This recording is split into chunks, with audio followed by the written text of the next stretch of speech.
राधेश्याम नाम के एक छोटे से शांत गांव में श्याम अपनी पत्नी राधा के साथ रहता था। इन दिनों गांव में बरसात का मौसम शुरू हो चुका था। बिजली तड़कने लगी और फिर तेज बारिश की पहली फुहारें धरती पर गिरने लगी। ओ जी, 2 दिन से बारिश लगातार पड़ रही है। ना धूप निकली, ना कोई सूखी चीज बची है घर में।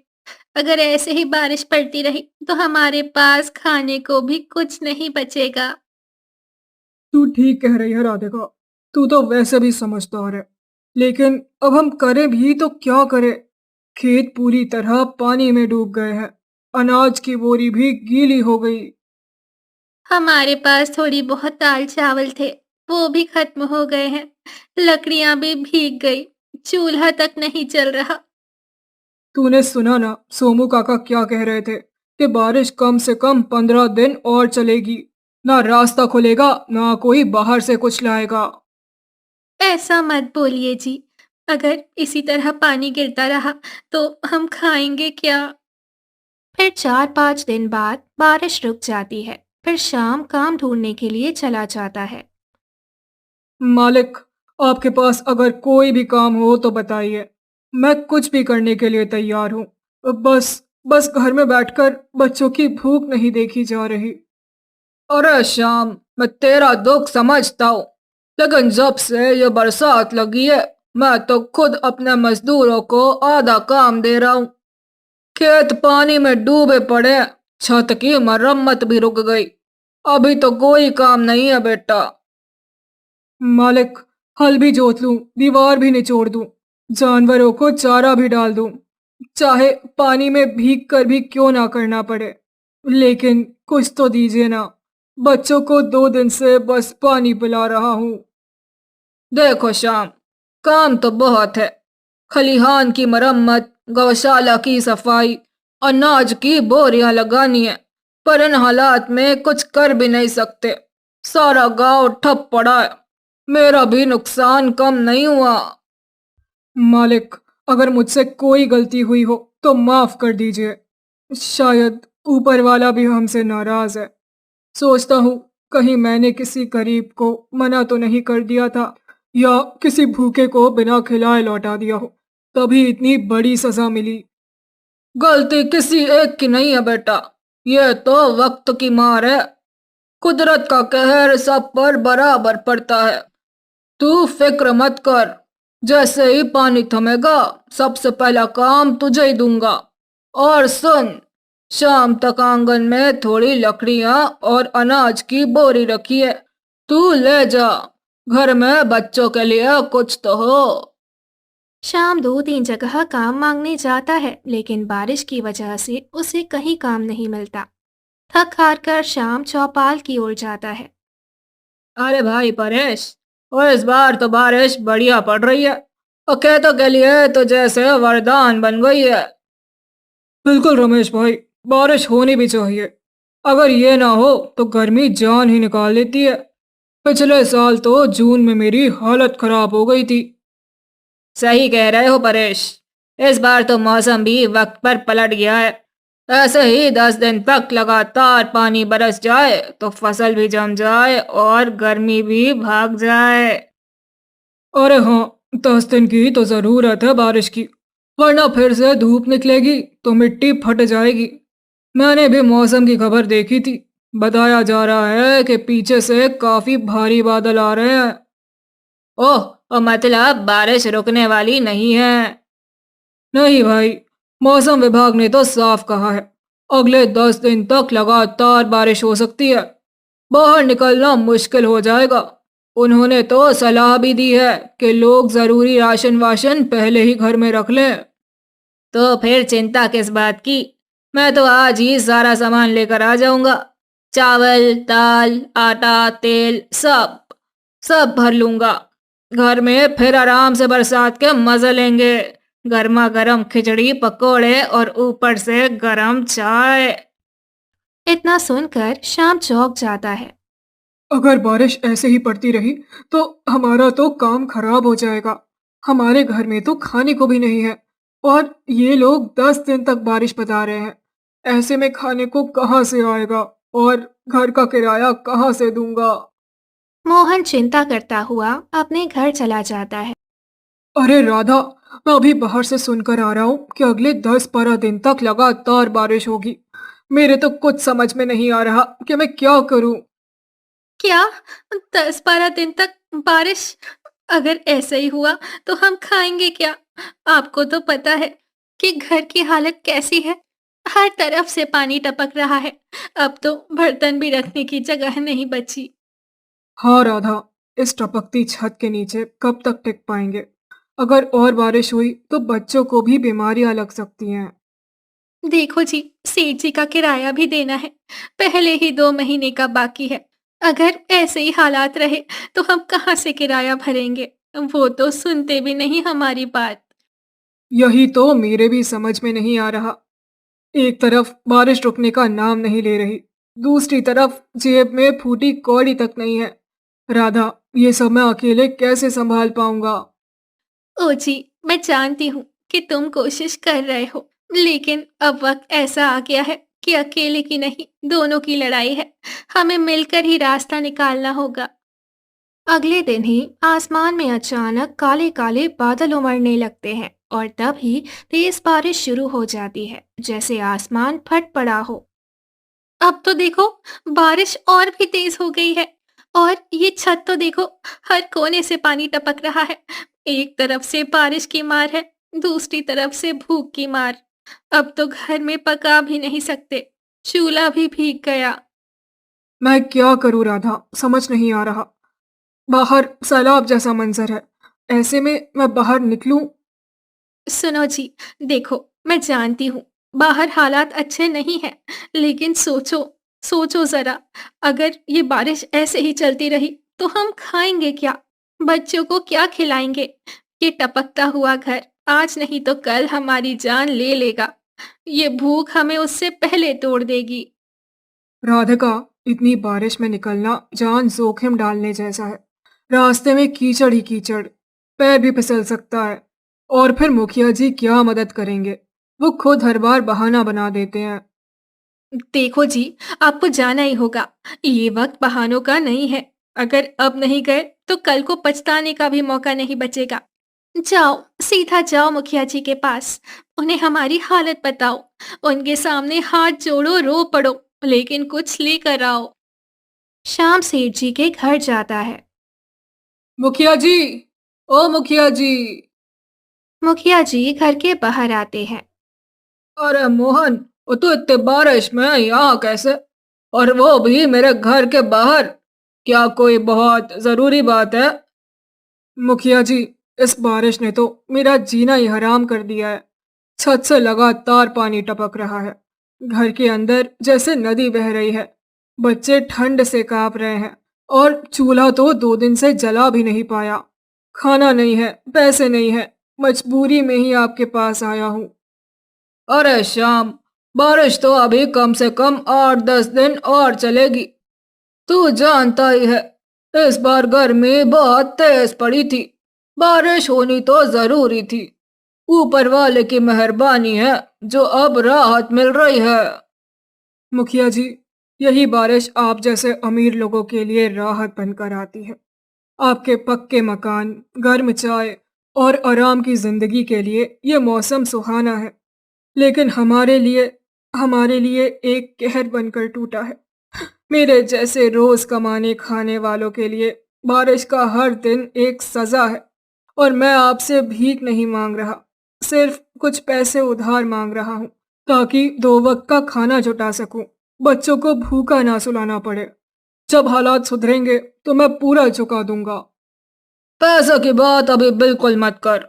मैं खुद कई लोगों को पैसे दे चुका हूँ और अब मेरे पास देने को कुछ नहीं बचा। तू जानता है पंचायत में खर्चे कितने बढ़ गए हैं। मैं तुझे बिल्कुल भी पैसे नहीं दे पाऊंगा। तू कहीं और से इंतजाम कर ले, किसी और के पास जा। और हाँ, बारिश तो सबके लिए आई है। फर्क इतना है कि कोई भीगते हुए सहता है और कोई छत के नीचे बैठकर देखता है। शाम लौटकर अपने घर आने लगता है। तभी शाम के घर सेठ आता है। सुनो राधिका, मुझे अपने घर का किराया चाहिए। वैसे भी 1 महीने का किराया ज्यादा हो चुका है। अब और देर बर्दाश्त नहीं करूंगा। सेठ जी, अब मोहन किराया लेने गया है। उनके आते ही हम आपको पूरा पैसा दे देंगे। अब बस थोड़ा समय दे दीजिए। देखो राधिका, मुझे बहानों की जरूरत नहीं है। जो भी है साफ साफ बोलो। किराया अभी दो, वरना इस घर से निकल जाओ। सेठ जी, हम कहाँ जाएंगे बाहर? इतनी तेज बारिश हो रही है। घर के आगे पानी भर गया है। छत से पानी टपक रहा है। हमारे पास इस वक्त कुछ भी नहीं है। खाना तक नहीं है। हम पर ऐसा अन्याय मत कीजिए। देखो राधिका, बारिश के वक्त हमें भी खाना चाहिए। तुम लोगों की दिक्कत मैं हर बार नहीं सुन सकता। ये बारिश एक दिन की नहीं, 10-12 दिन तक चलने वाली है। सोच कर ही मैं पहले ही आगाह कर रहा हूँ। सेठ जी, बस एक दिन और रुक जाइए। शाम जी आते ही आपसे बात करेंगे। हम आपको आपका किराया जरूर देंगे। अभी तो हालात बहुत खराब है। सेठ राधा और उसके बच्चे को घर से बाहर निकाल देता है और वहां से चला जाता है। तभी श्याम अपने घर आता है और बारिश में राधा और बच्चे को खड़ा हुआ देखकर बहुत ही चौंक जाता है। राधा, तुम इतनी तेज बारिश में यहाँ घर के बाहर क्यों खड़ी हो? क्या हुआ? सेठ जी आए थे किराया लेने। मैंने उन्हें समझाने की बहुत कोशिश की कि तुम पैसे लेने गए हो, मगर उन्होंने कुछ नहीं सुना। बोले कि बहाने बहुत सुन लिए, अब एक दिन भी नहीं रुक सकते, और हमें घर से बाहर निकाल दिया। उन्होंने इतनी बारिश में तुम्हें बाहर निकाल दिया? उनमें जरा भी इंसानियत नहीं है। लेकिन इतनी बारिश में हम वहां जाएंगे कैसे? कीचड़, पानी, अंधेरा। हमारे पास छाता भी नहीं है, और तुम भी तो थके हुए हो। जब तक हम दोनों साथ हैं, कोई भी रास्ता मुश्किल नहीं है। ये सब हालात है जो हमेशा नहीं रहते। श्याम, राधा और उनका बच्चा तीनों बारिश में चल पड़ते हैं। थोड़ी दूर चलने के बाद उन्हें एक झोपड़ी दिखाई देती है। फिर वो तीनों वहां जाते हैं। सुनो, आप ये क्या कर रहे हो? क्या आप इस झोपड़ी को गिराने वाले हो? क्या ये पूरी तरह से खराब है? हाँ, ये झोपड़ी अब किसी काम की ही नहीं रही है। अंदर का सामान भी निकाल लिया गया है।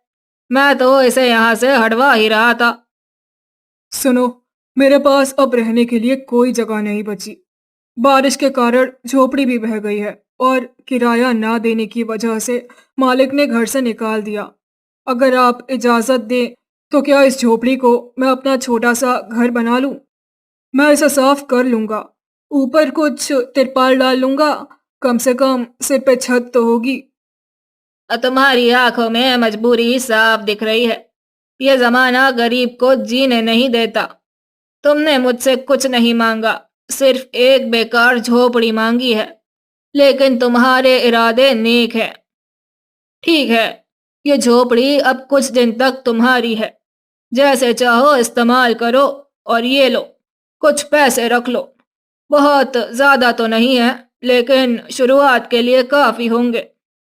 इससे कुछ राशन ले लेना, कपड़े ले लेना, और खुद को संभालो।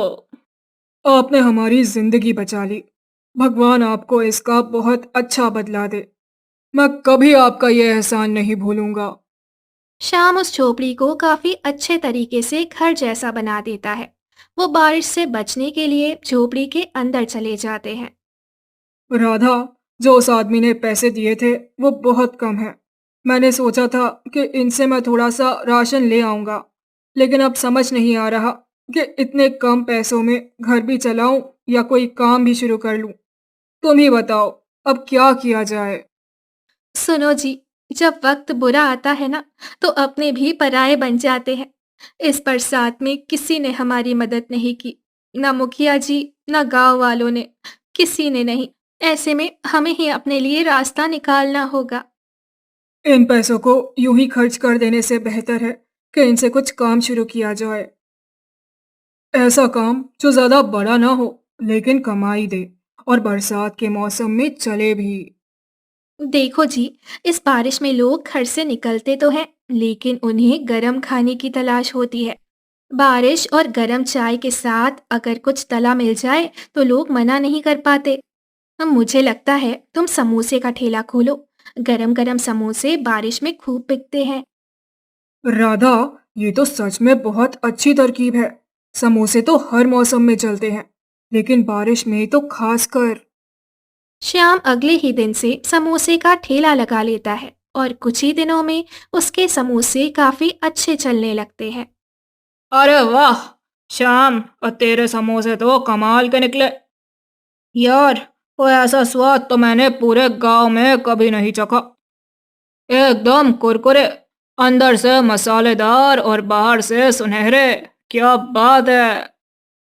अरे रामू भाई, धन्यवाद। बारिश में गरम गरम समोसे ना हो तो मजा ही क्या। यही सोचकर ठेला लगा लिया। सोच रहा था कम से कम 2 वक्त की रोटी तो मिलेगी। बहुत सही काम किया तुमने। बारिश हो और गर्मा गर्म समोसे ना हो तो मौसम अधूरा लगता है। और तुमने तो इतने स्वादिष्ट समोसे बनाए हैं कि एक खाओ तो दूसरा अपने आप बुला ले। अरे बस, आप लोगों का प्यार ही तो मेरी असली कमाई है। जब कुछ नहीं था तो राधा ने कहा था कि मेहनत से काम करो, किस्मत बहुत जल्द बदल जाएगी। और देखो, आज आपके चेहरों की मुस्कान मुझे और हिम्मत देती है। श्याम, तू तो अब समोसे वाला सेठ बनने वाला है। अगली बारिश में तेरी दुकान के आगे लाइन लगेगी, देख लेना। कुछ दिन ऐसे ही बीतने के बाद राधा, तुम्हें याद है जब हमने पहली बार इस पुरानी झोपड़ी में पाँव रखा था? तब सिर्फ ये छत ही थी हमारे सिर पर। लेकिन आज यही ऊपर वाले की दया से, मेहनत से और तुम्हारे साथ से हमारे समोसे इतने अच्छे बिकने लगे हैं कि अब हम एक नया घर खरीद सकते हैं।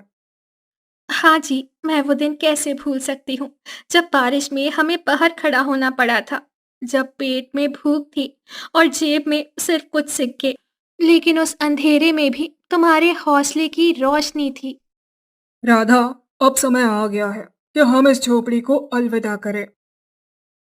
इसने हमें सिर छुपाने की जगह दी। हमारी नई जिंदगी की शुरुआत यहीं से हुई। लेकिन अब हमें अपने पैरों पे खड़ा होकर एक पक्की छत के नीचे जाना होगा। अपना घर, अपना सपना। तुम बिल्कुल सही कह रहे हो। हमने दिन रात मेहनत की, हर बारिश में जलते चूल्हे के पास खड़े रहकर समोसे तले और हर ग्राहक की मुस्कान से हौसला मिला। अब वो मेहनत रंग लाई है। मैंने बाजार में एक छोटा लेकिन साफ सुथरा मकान देखा है। थोड़ी दूर है, लेकिन माहौल अच्छा है। सोच रहा हूँ कल जाके मालिक से बात करूँ। कुछ पैसों की व्यवस्था और कर लेंगे, लेकिन अब पीछे मुड़कर नहीं देखना है। राधा के चेहरे पर सुकून साफ झलक रहा था। बरसों की मेहनत रंग लाई थी। उन्होंने एक छोटा सा मगर सुंदर सा घर लिया था। अब राधा, श्याम और उसका बेटा बारिश के कहर में भी सुकून से सोते थे और मन ही मन भगवान से मन से प्रार्थना करते थे।